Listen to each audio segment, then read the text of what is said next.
thank you, and I thank the Congresswoman, excuse me, the Senator. I am headed to the House this evening, and I have served in the House.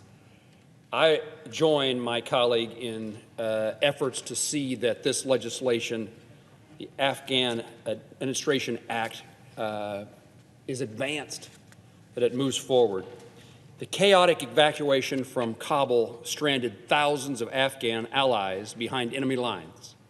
For 2 decades, countless Afghans stood by our service members and risked their lives and their families' lives to support our troops in Afghanistan.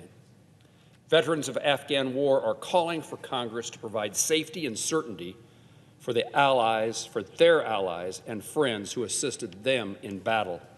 This includes Iraq and Afghanistan veterans of America, veterans of foreign wars, the American Legion, and many others. The Afghan Adjustment Act will keep our promise to those who risked their lives for America while also protecting our national security. A veteran from Kansas, Slade Deister from Leavenworth, stated the following in support of the bill, and I quote him: "This is a critical piece of legislation that supports our nation's veterans and warfighters by ensuring that we honor our allies during America's longest war. If Congress does not act to support its allies by passing the Afghan Adjustment Act, potential allies in future combat zones are going to be less likely to support the U.S. mission after seeing our Afghan partners abandoned." Mr. President, at the time in which the individuals, a number, were being evacuated but many left behind, our offices, my staff and I, received over 1,000 inquiries from Kansas. Inquiries really isn't the right word. Pleas for help. Over 1,000 Kansans related to us the challenges that their friends, their supporters, their comrades faced as a result of being left behind in Afghanistan in those frightful 2, 3, 4 weeks in which so much uncertainty and our ability to evacuate was so lacking. Over 1,000 Kansans asked for my help, and while we were successful in some occasions, so many were left behind in such tragic circumstances and with such emotional appeals, emotional results from those who wanted to make certain that those who helped save their lives, they helped save theirs. My hometown pastor's daughter was a missionary, she and her husband, in Afghanistan.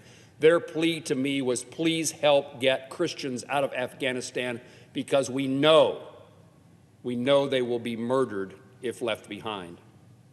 We must answer these calls and establish a pathway for our Afghan partners to begin a new life in safety. We worked, and Senator Klobuchar mentioned this, we worked to ensure, before we sponsored this legislation, we worked to ensure, and we had tremendous help and cooperation from the original sponsors, but we wanted to ensure this legislation protects our national security. I was pleased to work with Senator Klobuchar and others to bolster the vetting process for newly arriving Afghans. The updates outline the specific requirements, including mandatory in-person interviews for all applicants and agency briefings to Congress on proposed vetting procedures prior to implementation of the vetting process. It also mandates the State Department develop a contingency plan for future emergency evacuations, including standard practices for screening and vetting foreign nationals to be relocated to the United States. Mr. President, I urge my colleagues, I thank my colleagues who are sponsors and advocates for this bill. I thank Senator Klobuchar for the invitation to join her on the Senate floor this evening. And I urge our colleagues to support this bipartisan effort to help those who helped us. Mr. President, I yield the floor.